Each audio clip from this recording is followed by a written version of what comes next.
अयोध्या चमक रहा, देश डूब रहा। ये देखो ना, ये देखो, ये इतने सारे बच्चे हैं, इनके परिवार में क्या दिवाली मन रही है? नहीं मन रही। अरे अयोध्या ही है क्या देश में? देश में प्रदेश ना, और पूरे देश में ना है। ये राजस्थान, हरियाणा, पंजाब से कहाँ से आए हुए हैं बालक। अयोध्या ही है क्या देश में? पूरे देश में आज जो दिवाली मनाई जाएगी, आज वो पूरे देश के जवानों और किसानों के नाम पे होगी। अरे तेल साबुन की छोड़ दे, MSP दे दो, इन्हें नौकरी दे दो, तेल साबुन मत खाओ। मैंने बताया नहीं, 1 महीने से 19-20 रुपए बढ़ा दिए, 5 कम कर दिए, काय में कर दिए? क्या कर लोगे आप? महंगाई कम जब होगी, जब देश पैसा ये उतर जाएंगे, देश की सम्मानित कुर्सियों पैसा ये हट जाएंगे।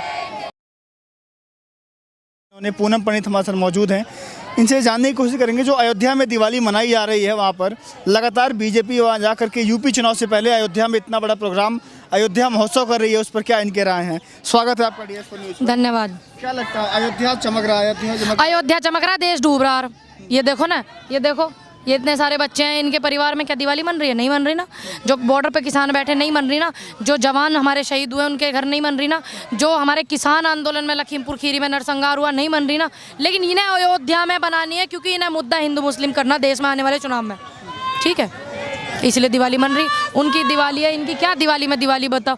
बैठे हुए हैं यहाँ पे, बॉर्डर वाले बॉर्डर पे बैठे हुए हैं, यहाँ वाले यहाँ पे बैठे हुए हैं। बाकी उनकी दिवाली ऐसी मनेगी, इनकी दिवाली ऐसी मनेगी, ऐसी मनेगी, आप देखना आने वाले समय में ये नहीं दिखेंगे और ये खुशहाल दिखेंगे। जितने आज ये दुखी है ना, उसे 4 गुना ज़्यादा ये खुशी दिखेंगे। इनके जाने पर सबसे पहले आप वो करना, ठीक है। अयोध्या में सब कुछ हो रहा है, अयोध्या विकास कर रहा है, अयोध्या नए रास्ते पे चल रहा है, तो क्या दिक्कत है? अरे अयोध्या ही है क्या देश में? देश में प्रदेश ना, और पूरे देश में ना है। ये राजस्थान, हरियाणा, पंजाब से कहाँ से आए हुए हैं बालक। अयोध्या ही है क्या देश में? माने अयोध्या देश में, ये भी तो राज्य हैं, इनके भी तो मुद्दे उठाओ, इनकी भी तो परेशानी उठाओ ना। महंगाई को लेकर के योगी जी कह रहे हैं कि अब एक तो पेट्रोल का दाम कम हो गया, डीजल का दाम कम हो गया, अब कह रहे हैं कि सर तो तेल, नमक, राशन सब कुछ मिलेगा गरीबों को। एक बात बताओ, पहले तो तुम इन्हें आदत डाल दो, है ना, लेकिन तुम इनकी MSP दे दो, जरूरत ही ना पड़ने की तेल राशन की। दूसरी बात, तेल का वो डाउन होगा। 1 महीने में 19-20 रुपये बढ़े भी तो, अब 19-20 बढ़ा के 5 कम कर दो। तो तुम बात उसकी बताओ ना, फिर पूरी डिटेल में बताया करो कि पहले इन्होंने 1 महीने में 19 रुपये बढ़ाए, फिर 5 घटाए।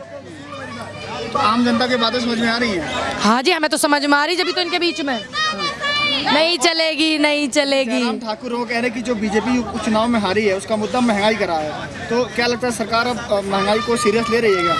अब देखो, सीरियस महंगाई को ले रही है। आने वाले 2022 के चुनाव में विधानसभाओं में फिर ये जो नौकरी नहीं दी इन लड़कियों को, मेरे भाइयों को, इनकी लेवेगी। फिर जो 2022 में चुनाव है ना, फिर ये कहेंगे हाँ ये बिल जो गलत आए थे, फिर बिलों को भी धीरे धीरे आएंगे, राह पे घबराओ मत। लेकिन यूपी चुनाव से पहले अयोध्या महोत्सव करना, क्या लगता है कि यूपी चुनाव में जो हिंदू वोट बैंक है तो पोलराइज होगा क्या बीजेपी की तरफ? ये हिंदू मुस्लिम में बांटने का काम करते हैं। आपको बंटना नहीं है, देश हमारा है, हमारे लोग अपने हैं ये।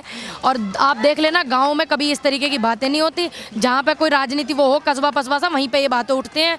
गाँव में सब प्यार से रहे। आपको भी एक रहना है, सिर्फ एक जात दिखनी चाहिए देश में कि किसान जात है, ये दिखना चाहिए। नहीं तो इन्हें फिर से फायदा हो जाएगा, ये फिर से हमें दुखी कर देंगे। अगर ये फिर से आ गए, फिर से आप लोगों का नुकसान हो जाएगा।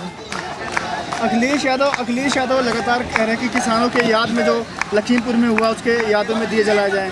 बीजेपी वहाँ पे अयोध्या मना रही है। देख लिए, पूरा देश जो है आज, मेरे जो खुद के विचार हैं, मेरे को जो लगता है पूरे देश में आज उन शहीदों के लिए दीपक जलेंगे। कोई अपनी खुशी के लिए दीपक नहीं जलाएगा। आज उन शहीदों के लिए दीपक जलेंगे जो लखीमपुर खीरी में हुए, उन शहीदों के लिए जो किसान आंदोलन में बॉर्डर पे हुए, उन शहीदों के लिए जो हमारे सेना के जवान हैं। आप देख लेना इस बात को, पूरे देश में आज जो दिवाली मनाई जाएगी, आज वो पूरे देश के जवानों और किसानों के नाम पे होगी। अच्छा, आप अखिलेश यादव के बारे में मैंने पहले एक इंटरव्यू किया था, उनके बड़ी अच्छी राय रखती थी। जो मैं तो फिर कांग्रेस में एक बात बताई, मैंने तो आज खराब राय नहीं रखी।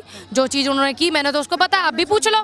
तो मतलब ये एक किसी के प्रति विचार रखना, किसी का सही काम गिनवाना, इसका मतलब ये थोड़ी कि आप उन्हीं की पार्टी में जाओगे। ये कोई दंड है? देश हित में मैंने कांग्रेस पार्टी ज्वाइन करी। देश की बड़ी पार्टी है, देश की पुरानी पार्टी है, पूरे देश की जनता दुखी है, पूरे देश में बलात्कार होते हैं, पूरे देश की जो जनता बेरोजगार घूम रही, लड़के लड़कियां बेरोजगार है, पूरे देश का मैटर है। कांग्रेस पार्टी एक देश की पार्टी है। मैंने देश हित में, पूरे देश में लोकतंत्र खतरे में, संविधान खतरे में, मैंने इसलिए पार्टी ज्वाइन की क्योंकि पूरे देश की जनता मुझे प्यार करती है, ठीक है, इसीलिए। जनता ये कह रही है कि अब तो आप कांग्रेस ज्वाइन कर चुकी हैं, फिर तो अब किसानों की आवाज़ कहाँ उठाएंगे? उठाती हूँ मैं तो। आप मेरे रिकॉर्ड निकाल के देखो, किसने कहा? अभी मैं किसानों की पंचायत करके आई हूँ, तो हरदोई में किसानों की पंचायत करके आई हूँ। 11 तारीख में रजापुर में पंचायत है मेरी, और ये देखिए किसानों के बालक है, मैं इनको सपोर्ट करती हूँ। कौन कह रहा नहीं करती है? क्योंकि उनको बड़ी तकलीफ थी कि ये किसानों की आवाज़ क्यों उठाती है, बड़ी दिक्कतें थी उनको, लेकिन उस दिक्कत को बरकरार रखूंगी मैं आवाज़ कल भी उठाती थी, मैं आवाज़ आज भी उठाती हूँ और मैं आने वाले समय में भी उठाऊंगी। अगर इस तरीके की जो प्रतिज्ञा करी गई है कांग्रेस पार्टी की तरफ से उत्तर प्रदेश में जो प्रतिज्ञा ली है प्रियंका दीदी ने, अगर वो प्रतिज्ञाओं पर खरी नहीं उतरती कांग्रेस पार्टी तो मैं इनके साथ हूँ, ये ध्यान रखना। ये बीजेपी चुनाव के मैदान में समाजवादी है, कांग्रेस है, कांग्रेस ज्वाइन कर लिया आपने, लेकिन समाजवादी के बारे में आपने रिपोर्ट कार्ड अच्छा बताया था। तो मैंने तो मेरे से तो अभी पूछ लो, जो काम बताए थे ठीक थे, बच्चों की पढ़ाई के लैपटॉप से बांटे, बच्चों को वो करा था, वे तो मैं भी अच्छे बता दूंगी, लेकिन मैंने देश हित में कांग्रेस करी, बात सिर्फ मेरे प्रदेश की ना भाई, काहे को नहीं समझ रहा। आमने सामने हो, फिर जब किसी के साथ आप जुड़ते हो, किसी संगठन के साथ में जुड़ते हो और आपको पता देश हित में काम कर रहा, तो आपको अपना काम ईमानदारी से करना चाहिए पूरी तरीके से। महंगाई वगैरह को लेकर के बीजेपी थोड़ा दाम कम कर रही है, पेट्रोल डीजल का यूपी में कम। अभी मैंने बताया नहीं, 1 महीने से 19-20 रुपए बढ़ा दी, 5 कम कर दिए, काय में कर दिए, क्या कर लोगे आप। महंगाई कम जब होगी जब देश पैसे ये उतर जाएंगे, देश की सम्मानित कुर्सियों पर से ये हट जाएंगे। तेल साबुन राशन वगैरह योगी जी सब देंगे यूपी में चुनाव आने में। अरे तेल साबुन की छोड़ दे, एमएसपी दे दो, इन्हें नौकरी दे दो, तेल साबुन मत खाओ, तेल साबुन लोगी, नौकरी लोगी, लाली नौकरी लेंगी, समझ नहीं रहे बात को, नौकरी होगी अपनी खुद वो रहेंगी, दुनिया लाइन में तो ना खड़ी होंगी जी हमें तेल साबुन दे दो, नौकरी होगी अपने पैसों से लांग खरीद के। ठीक।